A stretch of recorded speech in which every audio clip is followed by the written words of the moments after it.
Hi, and welcome to Asteria's Convos, where we are community, building the future. I'm your host, Asteria Elzea, hosting from land currently known as Los Angeles that has been tended for thousands of years by the Tongva and Chumash peoples. I owe everything I am to lands in the traditional territories of the Sauk and Fox nations. I acknowledge these ancestral tenders as a truth practice and reminder of the violence in our shared history, which has privileged myself and my farmer ancestors. Other identities I lead with are white, gender nonconforming, bisexual, and polyamorous. I'm newly discovered neurodivergent. I have CPTSD, severe generalized anxiety, and am chronically ill with Ehlers-Danlos. I've trained in connection and community building with Desiree Attaway, Beautiful You Coaching Academy, and in Carmen Spaniola's attachment-based, trauma-informed facilitation method. I have a work history in special events and as a stagehand. Plus, I'm a certified data analyst and practicing witch. I hope to explore all these topics and more on Asteria's Convos. So here we go!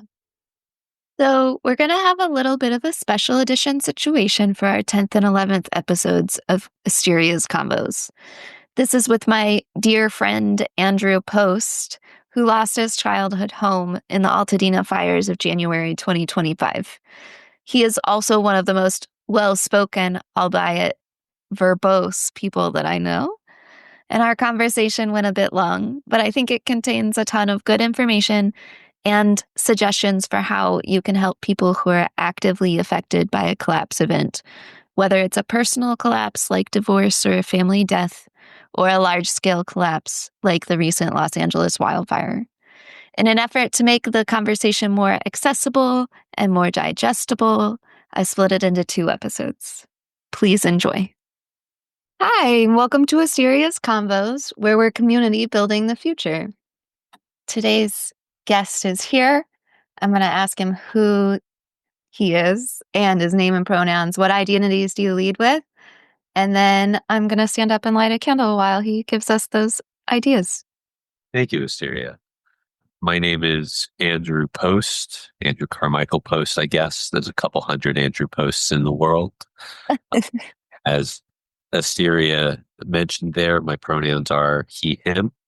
And the question of identities is an interestingly timed one because I had a fairly major shift in my identity priorities in the last month and a half. Normally, I would have led with my roles, my titles, my professional credentials. But right now, being honest, I really have to lead with I'm from Altadena. The defining community and experience for me in 2025 so far is that my parents' home, my childhood home, burned down in the Eaton fire, the second most destructive, coinciding with the Palisades fire that got a little more news time. But yeah, Altadena is gone, and I'm moved by the solidarity and community of climate refugees who lost their homes in the wildfires, and the question of rebuilding, the question of what happens to my hometown. Yeah. Well, your parents are now refugees, climate Right, refugees. right.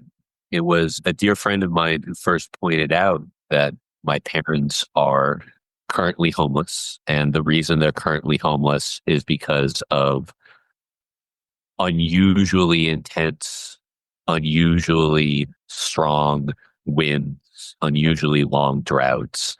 It is a climate change reason that this wildfire was so bad. And that makes my parents climate refugees, kind of among probably the first million or two. And scientists are predicting that there might be a couple of hundred million climate refugees in our lifetime. I really didn't expect to wake up and have my parents be among the first, so to speak. Yeah. Okay. What other identities do you have, though, Post? Because I know Yeah, you've got. absolutely. So I am a software engineer. I'm interviewing for roles right now as a senior software engineer at some more startups. I've been working in Los Angeles and Bay Area startup companies for over a decade now. And before that, I was an attorney. So I am also a not very actively practicing California attorney as well. What about like, we haven't touched on a lot of the things like gender, sexuality, race. You're right. I am so in the problem solving mindset right now. Yeah, total crisis management. So I'm gosh. Can you give me the list again of the things that we normally talk about? I remember sexuality was on the list. Race, gender, sexuality. Gender sexuality. Okay. I am a I'm a cisgendered heterosexual predominantly white man, although in the current political climate, it's probably worth mentioning that I'm also nominally Jewish. I don't actively practice, but the I think the ideological like pillar of the white community is fracturing again, and people are starting to ask questions about, well, what kind of white are you? What is your heritage? What peoples and movements, crises do you stand for or against? Being anti-fascist, I think Mhm. probably factors in there. I, I think it's very important to me that I am an ally. My father is autistic, and for a long time I thought I might be also. It's kind of interesting looking at the difference between like innate neurological neurodivergence and socialized nurture-based neurodivergence. I I enjoy the company of neurodivergent people and have a fraction of the experience of living in a world that is hostile to neurodivergence. Like we were talking about just before we started recording, I'm also very mindful of how people view neurodivergence as something of a binary, you are or you are not. And I view it much more as a thing that we all will be at sometimes. When we are sleepy, when we are altered, when we have trauma from losing our childhood home, our executive function is altered, our ability to perceive social cues is changed. I think that there is a deeply shared human dignity question to how we treat neurodivergent people, because sooner or later we will all be one. Yeah. I mean, it's a disability framing question because I've also had a disability activist on, and at some point we will all be disabled. At some point, will we all be, yeah. Yeah, I one of the questions I use to most quickly suss out somebody's politics and worldview, especially working in an engineering circle with predominantly male teams, is I'll ask people, how many push-ups do you think the average person can do? Uh, Okay. and I ask this because it's subtly hinting at the question of what do you consider to be the average person? And Mhm. if your answer is anything more than zero, you're considering the group of people as being very able. Most people can't do a push-up. Most people are children or the elderly or disabled or just not very strong and physically active or currently injured or currently sick. Right now, if you ask the entire human population to drop and give me one, more than half of us couldn't. Yeah. And I think a lot of people's worldview is very skewed by a lack of empathy for how many reasons, how many people are struggling with something, whether it's chronic or temporary. Communities are really important because we can't fend for ourselves in a vicious dog eat dog world, and I don't want to. I think that I don't want to is one of the things that makes me connect with you so much, because lots of people believe that we live in a dog eat dog world, right? And lots of people are like, that's just the way it is. That's human nature, or which is complacency. And then, and it gives them an excuse not to try. And then some people, I don't know, but you don't want to and live like you don't want to. Thank you. I'm certainly trying. I I I think you're right. I think that a lot of people have bought into the dominant cultural framework of America since, I don't know, around when you and I were born, since at least the mid 80s. The the Wolf of Wall Street, greed is good, people who pay taxes are idiots, sort of mantra that's been growing, ebbing and flowing, but mostly growing over our lifetime. And uh, I certainly could have chosen to be that guy. I'm incredibly privileged. I am a all white man with educated parents. My pathway to education and access to industry and jobs was pretty easily handed to me. I didn't have no struggles, but relative to most people, I'm very lucky. And I enjoy that I have the privilege to choose, but I did choose, I have chosen. I don't think money is what makes life good. I think community is what makes life good. I think stability and altruism and kindness and self expression are what make life good. And I, I grieve for how much harder that's gotten for people in our lives in the last few months, both very locally because of the fire Mhm. and on a national stage as politics have become very hostile to core aspects of our identities. Yeah. Uh, it is it is an interesting form of grief to be managing, but still so grateful to be on the team that's grieving rather than the team that's celebrating the world becoming a little more vicious.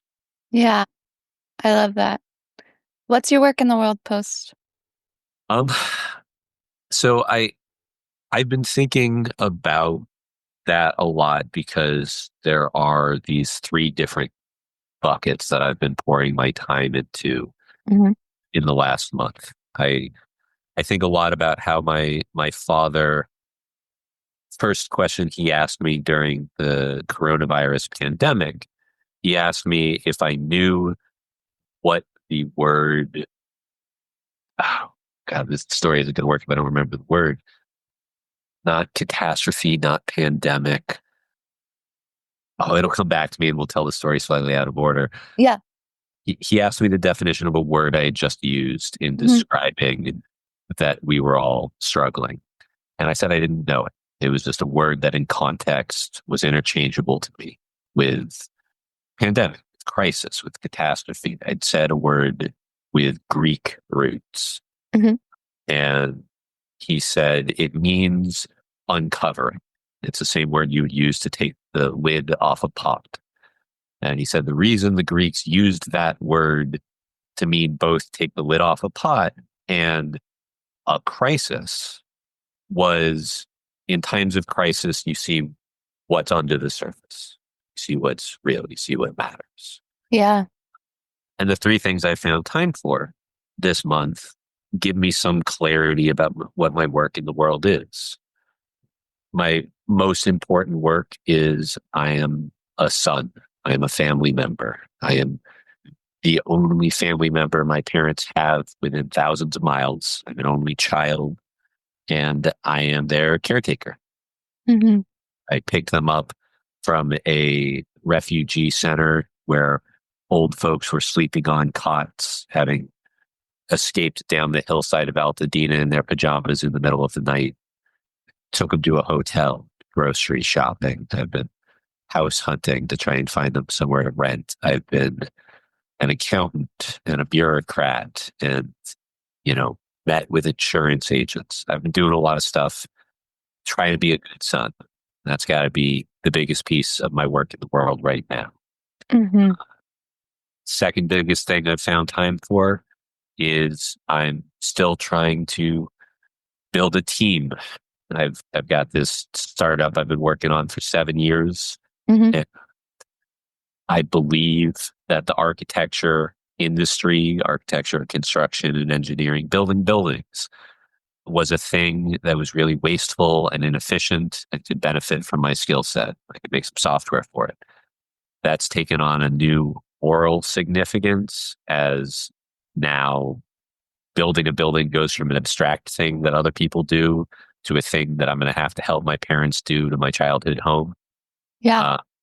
And it's been interesting finding the motivation to put a little more nights and weekends time into a software startup now that I realize it really matters in human terms whether we can make construction easier, help provide more affordable housing, help unwind some of the problems for why we have so many people homeless and so few places to put them.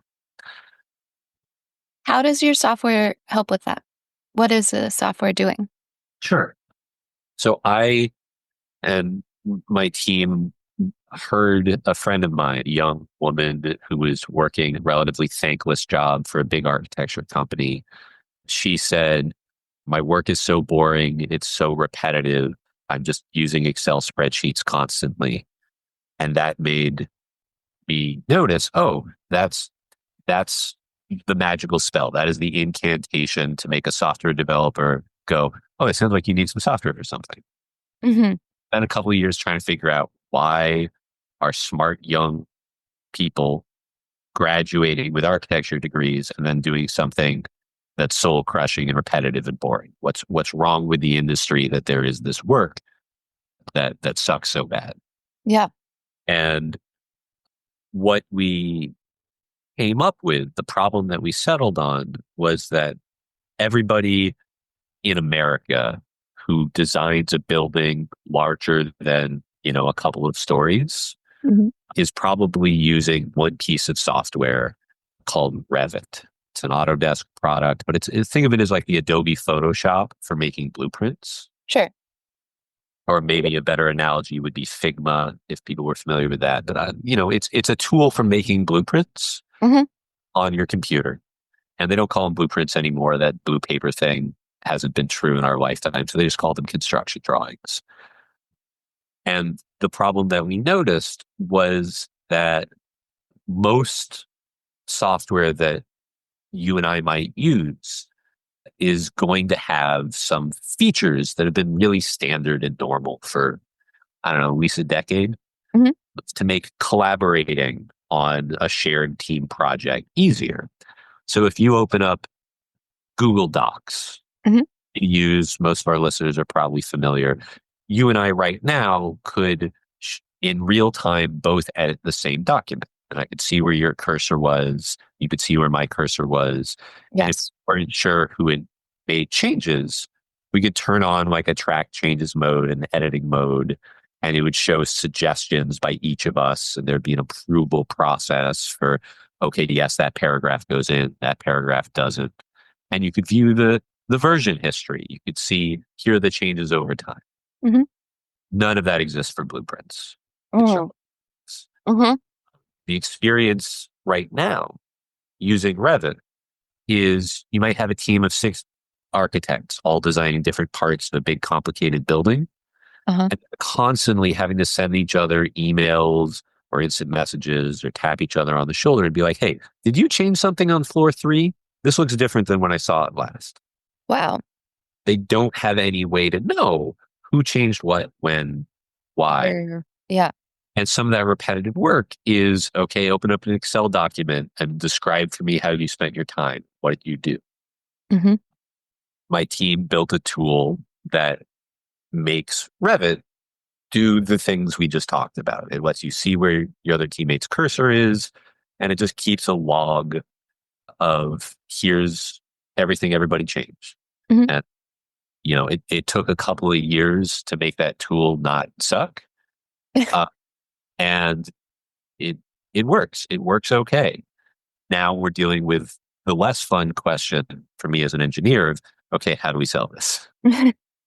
Yeah. Uh, but the goal, the reason why that helps, and it's a little abstract, I guess, is people are wasting so much time because the tools are bad Yeah. and more expensive than it needs to be to get a design for a house, for a building. And Hmm. it's a little bit wasteful. And there's even more waste if something goes wrong and it's hard to figure out why it went wrong. Do it better next time. Hmm. Hmm. In a very vague, I built this because I knew the industry needed it way. I can imagine a ton of just make the tool work the way it should and people will do better work type benefits. And it's frustrating, it's humbling to learn how big of a difference there is between this is a tool that helps people and this is a business that can be an evangelist of the good news of you can do things a new way. I don't have the funding to do the marketing to tell people they should use the tool. Even if I gave it away for free, nobody would use it without Yeah. solving this business problem Right. of make money to tell people to do the thing better. Yeah. That's very interesting. Also, your software reminds me when I was studying data analytics, my teacher had come up in it because he was working as a game tester in the 90s. That's Um, brutal. yeah. And they were just like all around the world using the same, like, it would be a Word document and they'd Hmm. have to email it to each other, I think. And like, because the internet was what less connected at the time, people in different parts of the world were getting, and so they were getting a lot of the same game problems mentioned A lot and of work, a lot of wasted effort. a lot of wasted effort. And so he wrote code to streamline that. That reminds me very much of yours. And the game industry solved this problem in the 90s with Right. Most of versioning. it did. Version control got really good. Any profession that had any programmers working in it Yeah. figured this out in the 90s. Uh-huh. And I was really surprised to discover that I noticed this in like 2017, that the construction industry apparently doesn't have any programmers working for it. And they're still using that old email around the Word document style approach to collaboration. Yeah. Uh, so I was willing to say, okay, well, I think I can help this industry. There's a very obvious thing that most of the rest of team humanity has been using to great effect. How can I bring the good word of version control in a more sophisticated way to the industry that's struggling to build enough houses for the homeless people I see on my streets? Like, Yeah. what part of the system can I help?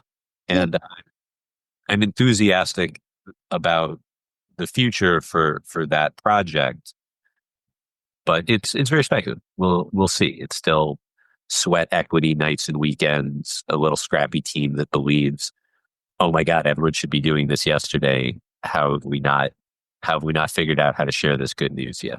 Yeah. Okay. Uh, What's your third bucket of word and work in the world? Thank you for paying such good attention. I already forgotten that we didn't talk about that one. So my third bucket is the community that I feel the most rewarded for volunteering with. So I was an attorney before I switched to being mostly a software engineer. And I keep up my license so I can work for a few pro bono clients. Several of them aren't very interesting and I'm not really at liberty to talk about, but the biggest one, the one that I spend the most time with, is working as one of the two lawyers on the volunteer staff for a improv theater organization here in Los Angeles. They run a live action role playing event 8 times a year, and the community of approximately 1,000 artists and performers and creatives has a fairly strong affinity for each other and related events. They take art exhibits to festivals. They recently hosted a play in my partner's backyard. I view the community as being much larger than just these live action role playing events. It's a community of artists looking to create art for one another. And I was really touched to be asked to help volunteer with managing and running that organization. Mhm. So what's my title? Something like the Associate Director of Business Strategy. That's what I put on my resume. Practically what I am is LARP dad. I am a conflict resolution, touchy-feely mediator of two artists, two community members are having some conflict, some aspect of role play, some aspect of improvisational co-creation has run afoul. They're both starting to view each other as the enemy, as an antagonist, as someone who, you know, should be run out of the community. And my job is to go and try to de-escalate and help nurture, repair the rupture of intimacy, get these two people who are playing the game and making some art and indulging in their hobbies together to lower their hackles, talk things out with some perception of fairness and equality and access to justice and a path of restoration of this rupture. I'm trying to do all of that at once. And I'm so glad that I've gone from having one person helping me do that to three people helping me do that, because it's a lot of hours.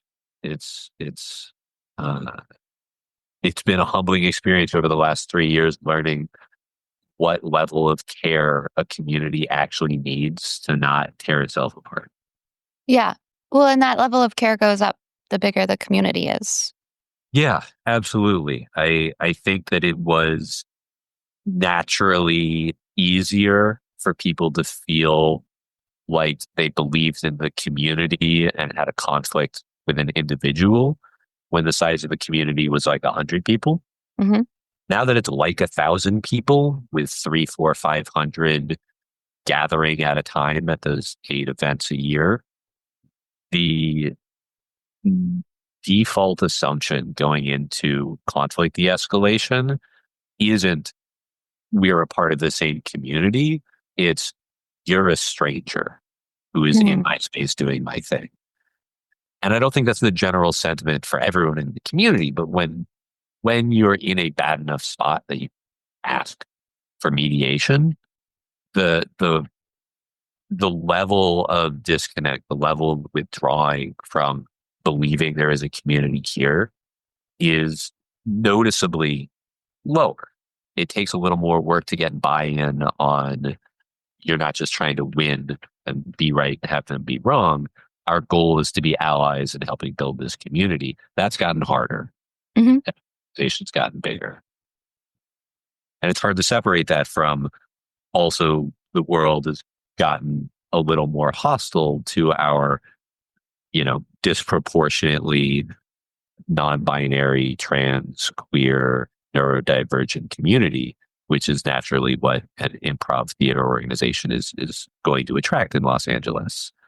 So I think people, Or anywhere, honestly, as a person with a theater background, that is the community the theater attracts. I'm so glad to hear that's true elsewhere.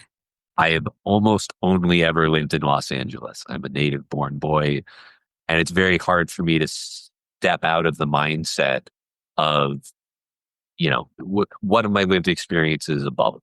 I have never lived somewhere that wasn't where all the disowned and homeless teens in America run away to. I Yeah. grew up in the mecca for queer disenfranchised youth, and I feel that very strongly as one of the defining attributes of Los Angeles. That reminds me of, I used to volunteer at the LGBT Center, and one of the statistics I was most impressed by was 40% of homeless youth are LGBT. And that's widely disproportionate to the percentage of the population that's LGBT. Yes. It's a group that is very heavily disproportionately forced to be homeless by discrimination. I'm given to believe that's largely families disowning people, but Yeah. that then compounds with chronic homelessness, with lack of financial stability. It's very hard in this dog eat dog world if you don't have a social safety net, if you're not supported by your church, by your family. Mm-hmm. Well, in a lot of churches, a lot of homeless shelters all over the country don't accept LGBT people, youth, or whoever needs homeless shelter. Be- they just don't accept them because they're a religiously based organization, and so they don't have to. And so the idea is either detransition or or renounce your sexuality. Right. And yeah, It's I it is a grievance that I have with society at large, and form of grieving that I'm fairly actively doing with the news of the world today. But I'm trying to hold on to my mom's perspective as someone who was born shortly after the Nazis stopped bombing the United Kingdom. She was born in 1946, Scotland. She was she was raised on a very hearty daily dose of hardship and overcoming, and Nazis don't always win in the end. yeah. And it's I'm very grateful that you volunteered with the LGBT Center. I used to volunteer with them when they were still called the Jeff Griffith Youth Center. Mm, Professor Charlie Whitebread, wonderful, delightful name, was one of my first career coaches. He was a constitutional law professor at USC. okay. Charlie Whitebread. Charlie Whitebread. Yep. Okay. If anyone's seen Futurama, they have a space lawyer chicken who is kind of a caricature of the Foghorn Leghorn Looney Tunes era lawyer with suspenders talking Yeah. to the that was Charlie.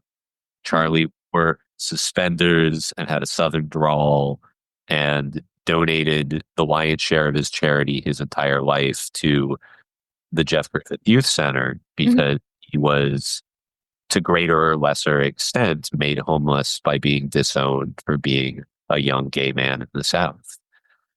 Yeah. His two pet causes his whole career were ending the practice of trying children as adults.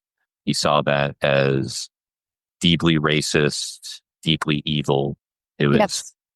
unconstitutional as a third consideration, but the first two motivated him. And second was trying to help runaway queer teens who, like him, had to make this hard transition. So that had a very big impact on me as a cishet white man going to grad school, all the privilege in the world. You know, I was primed for sympathy and empathy by growing up around the struggles of my immigrant mother and my autistic father. But Charlie's really who opened my eyes to how complex and interconnected and intersectional the questions of power and oppression are in America. And uh, I try to remain humble about if I've ever thought there was a better charity, a better use of my time to make a difference than Charlie, to really ask myself what lived experience I've had that makes me think I know better than him. It's probably the Jeff Griffith Youth Center. It's probably now the LGBT Center that's making the biggest difference in the world with my dollar, with my hour. Mm, And there's a number of great charities like that in Los Angeles. I like the charities doing work to help people move from organized crime to the gangs here in Los Angeles back into law-abiding lifestyles. I feel fairly strongly about prisons being, on average, a bad thing. I think we incarcerate way too many people way too long. Yeah. I've got a handful of charities and political causes that big picture I care about a lot, but especially right now, Jeffrey Griffith Youth Center helping teens run away and start a stable new life rather than having to, as you say, detransition, disavow their identities, and try to survive that way. I think that makes a big difference. And so it's a little bit of a comfort to myself to try to believe the work I'm doing matters. I don't have as much emotional tolerance for being around very active crisis. I volunteer in a soup kitchen. I'm probably crying for a couple of days, picturing all the faces of the people who were struggling so much worse than I can comfortably be around all day. Yeah. Over the years, I've kind of gravitated towards the balance that I can sustain of giving back is for the queer community at the level of you've got enough stability to be participating in this hobby. And I want to make that as accessible and fair and safe as I can. Yeah. And I'm really grateful for all the people on our team who are able to be there at the soup kitchen level, at the get you off the streets level, at the take you in and get you blankets and housing and a cot and a meal level. Mm-hmm. It's exhausting doing that even for my own parents for a month. And it's incredible that there's people doing that every day Yes. here in Los Angeles for thousands of teens a year. Yeah, 100%. And I haven't had the energy to volunteer since 2016, honestly, in 18 or 8 years. But I did a lot of volunteering with the seniors, actually. And I heard all these amazing stories when I was there for their lunches on Valentine's Day or Bingo Day or whatever. And they, there was a woman there who was cishet, but had worked at the AIDS crisis center here in LA through all of the worst AIDS crisis where people were just dying around her. And like the seniors have lived through so much that has been just absolutely devastating. But especially when you think about the level of population death, the level of death in the gay community during the AIDS crisis. Yeah, it's a community that has so much to teach all of us about grief and dignity Yeah. and also about love. I during the summer of the Black Lives Matter movement having the most attention on it, Hmm. one of my dear friends told me about a splinter group in Lives Matter that was trying to rename the movement Black Love Matters. Mm. And it was hard for me to understand why, but I'm thinking of it now because his point was that one of the perspectives that moved him to put so much of his energy into helping the Black Lives Matter movement was how much engaging with the agenda of that movement wasn't for the benefit of solely Black Americans. It was to help make Black voices be heard for the benefit of everyone, Mm. and that there were cultural ideas, cultural skills for community building that Black Americans have that are unique or at least exceptional Mhm. among a lot of modern human communities. And they have, the phrase Black love matters was to try to be an evangelist of the good news that there are other ways to live and build community that white Americans and non-Black Americans and people anywhere in the world should be interested in learning about.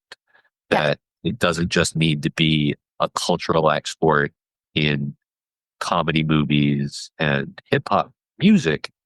There are truths about how you engage with your neighbors and your neighborhoods that Black communities have figured out that it would be great if we could reincorporate into dominant Western society, if we could be a little less disconnected, a little less vicious, a little less dog eat dog.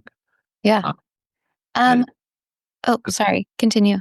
well, it's a lesson that I think is also missing in the dialogue that's happening right now between the queer community and those who are increasingly hostile to the presence of queer members of their community. I think you're really throwing the baby out with the bathwater here, even setting aside bigger questions of human dignity, the moral right to express your identity as you see fit.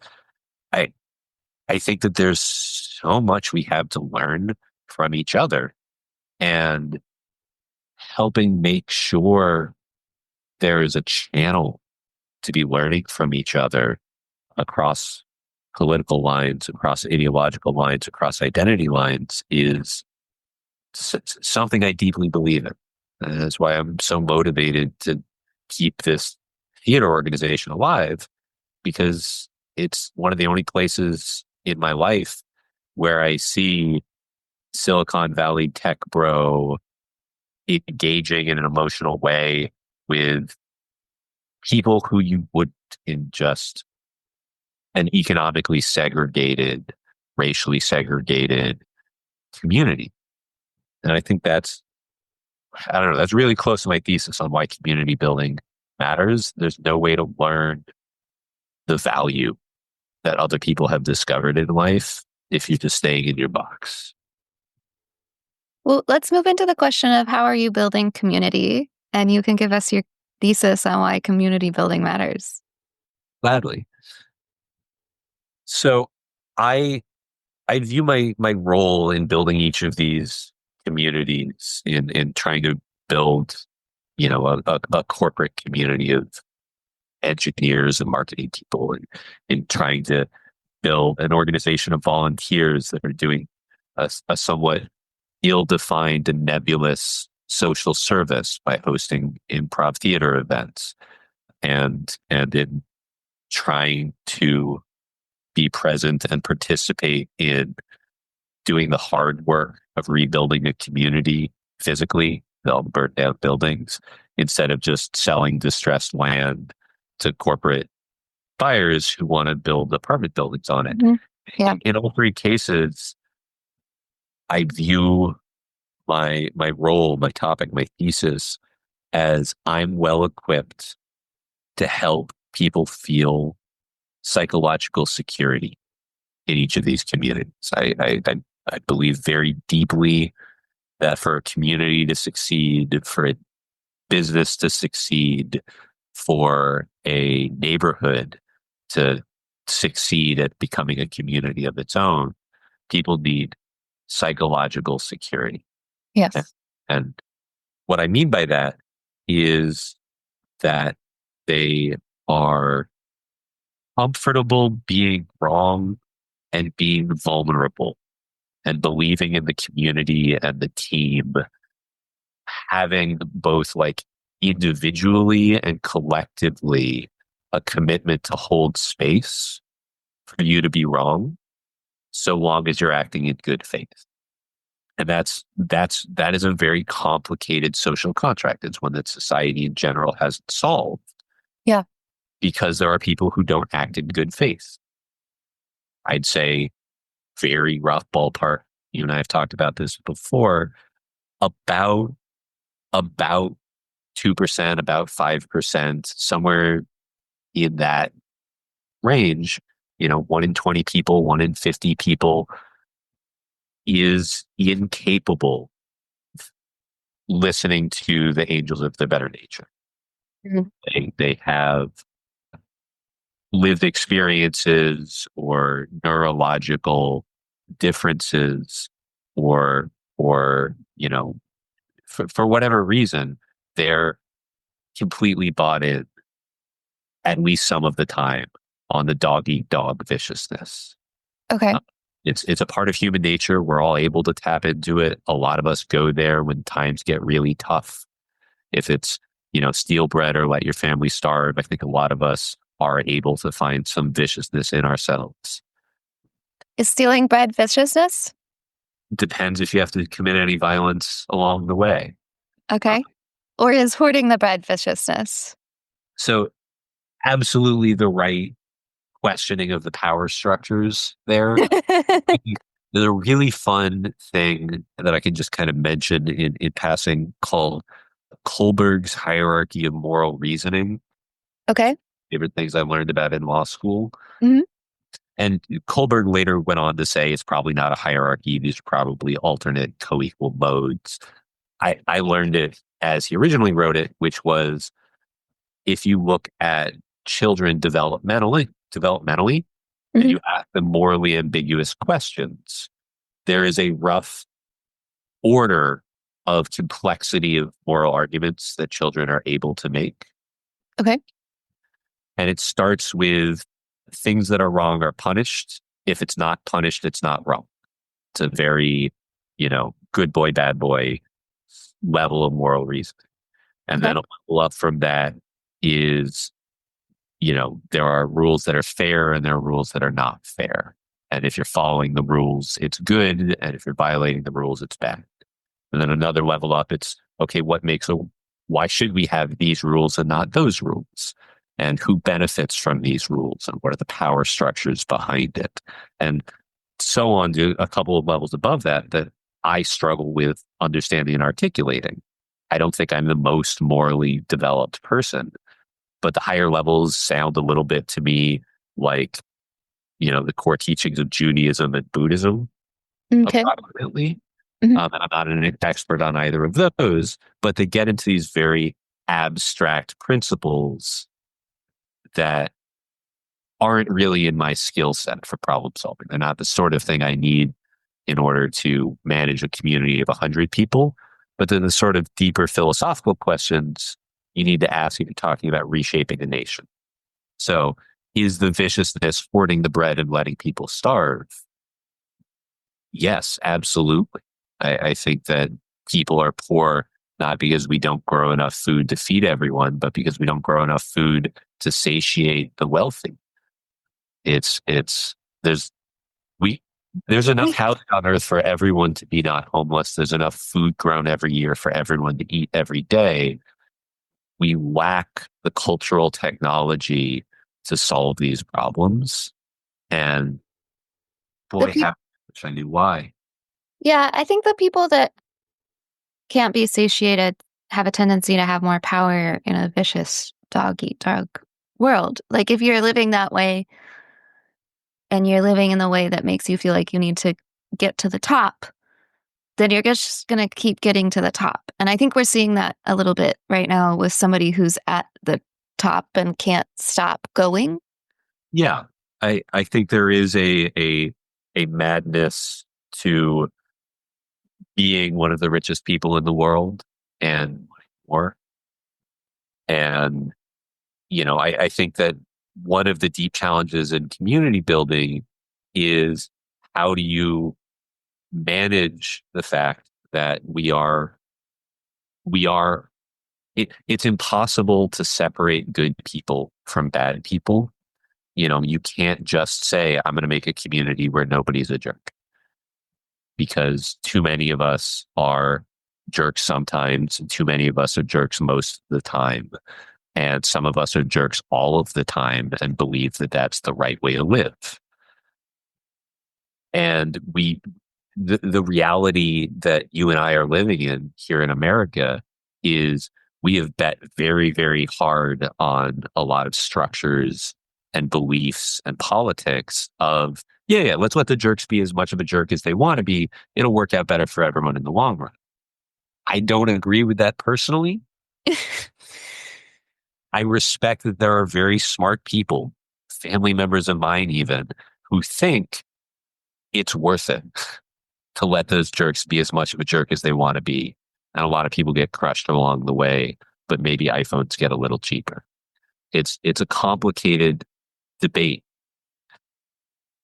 You said something a few minutes ago about morality and you not being like an ethics expert or something. But I do want to reflect to you that the people in our social sphere and community think of you as a person who does have a high sense of morality and ethics and thinks about things like this, empathetic things in a complicated way. And a lot of people, when they take you so seriously. If you say something, they're like, "Well, post thought this," and well, it's post. I no, I acknowledge what you mean. I've had a lot of conversations with my partner about, some of my hesitancy accepting that mantle, that role, but I acknowledge that a lot of our friends do look to me as a source of moral guidance or insight or perspective about hard questions. Mhm. And it was a disservice to my community to kind of shrug that off or say, oh, well, I don't think it should be me. I I first found comfort with feeling like I had advice to give in that improv theater company. It was obvious to me that there were problems there and I could help. Mhm. And it was very strange transitioning from that's a thing that I do while I'm wearing a tricorn hat and pantaloons to a thing that I'm doing in my day to day life also. Why so? It was easy to compartmentalize. I'm only doing this, I'm only taking responsibility for other people's lives and well being in a very contained fantasy space. Mhm. And I was thinking a lot about how fantasy, there's some quotation here that I'm going to have to badly paraphrase. One of the beautiful lessons of fantasy and speculative fiction is not that there is a world that has dragons in it, but that, and this is in the like 1950s style dragon, J.R.R. Tolkien, dragon is evil thing. We've Mhm. done a lot to dismantle and make dragons the good guys in a lot of fiction that I love now. Yeah. That said, the quotation was the beauty of fantasy isn't that there are dragons, it's the belief that dragons can be defeated. Yeah. It was very comfortable for me to believe in myself and my ability to make a difference in a world where we were also play acting that there are literally dragons. Mhm. Because that optimism I learned as a child, not from the lived experience, watching my parents struggle or experiencing my own, struggle and success, but from fiction. And so it was easiest for me to step into that kind of optimism, that kind of altruism as an adult again through fantasy. I think that it took a while for me to be willing to be as vulnerable to disappointment, as vulnerable to pain and empathy with my community from a position of altruism again, because it started in a fantasy world. And it is scary and it is hard to really invest in giving people advice and empathizing with them and caring about whether their life gets better in a vicious world, in a world that is even a little bit vicious. And I think we've got it so good compared to a lot of the human experience around the world. Yeah. And still, it's hard. Still, it is hard to counsel someone on a hard day with a hard truth, to look at an actuarial table with someone and talk about how long their parents might live and how to structure money for their retirement, or to look at what someone's rights are if they're worried they're going to get evicted, or like there's a lot of problems that as a lawyer and as a friend you turn to in hard times that you kind of have to expose your heart to their pain. Yeah. I think something to acknowledge is that LA has been collapsing for the last couple of years, with the film industry dried up about 2 years ago at this point. And the film industry has such an effect on the economy of Los Angeles that that is affecting all the other businesses. And so we are in a situation here in LA where there's not a lot of jobs.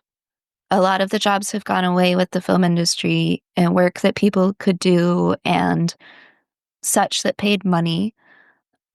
There's not the flexibility to move jobs as there would have been. Businesses are making less money, and restaurants are shutting down just because they were closed for a couple weeks for the fires. So we are already in a situation here where we're far enough into collapse that people who should be able to eat are making the decision about whether they can or not, or people in our community are like losing weight because of food insecurity, or like I lost my job in November and someone offered me work last week, but was like, I was thinking of also offering it to this other person. And I was like, I have a support net. I don't have any income right now, but I do have a support net. I have a husband, I have partners, I have a community. My husband's family is wealthy. So ultimately, we're going to be fine, even if not having an income for months is stressing me out.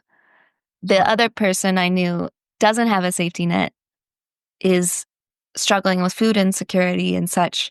And like, They need it more. they need it more. But we're at a point already where the trade off is between eating and not. Yeah, it. I'm I'm no stranger to food insecurity. I grew up on food stamps. My father was frequently unemployed as an autistic engineer. Engineering was a profession that was more accepting of his interpersonal struggles than others, but Mhm. you know, a lot of periods of food instability. There's an LA Times article I'm quoted in about my student loan debt, where I was surprised that a quote the reporter pulled from some offhand comment I made was that as a young lawyer starting out in my practice, I sometimes had to decide between getting gas money to drive to court for a hearing or buying lunch that day. Mm. And the the impact food insecurity has on your ability to make plans for the future, on your ability to make good decisions is incredibly debilitating. It's another one of those things that should make everyone care about how society treats the neurodivergence among us, because I don't know, to quote major Republican influencer for a second, Ronald Reagan used to say, we are always two missed meals away from anarchy. It really matters that you care about that social safety net. And it is scary seeing such a rich and prosperous city that I've lived in my whole life in a sustained depression that locally is as bad as the Great Depression was. I think unemployment rates here in the city are really very high. Yeah. It's a lot to hear you acknowledge it's as bad as the Great Depression here locally. Yeah. A linguistic thing that I escaped to intellectually a lot was how they called World War One the Great War Mhm. because they hoped there would never be another one. And then we now call it World War One because World War Two was worse. And I kept asking the question. I wasn't the first, but I saw it on the internet. Some friend said it out loud during the 2008 economic collapse. I remember the question being, will we call this World Depression 2 and the Great Depression becomes World Depression 1? Like, at what point do we grapple with those sorts of questions? And I think this one right now is a little more local. I think that is a little more Los Angeles specific. There are other regions of the country that are struggling too. Mhm. It's, I'm not an economist, but it is strange how national level economics don't seem to have that big an impact on Los Angeles level economics.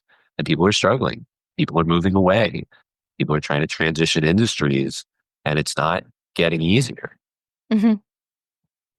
So it is very challenging trying to maintain a community right now. The theater community has so many people so close to homeless. We have a couple of community members who are homeless, and it does feel like it's going to get worse before it gets better.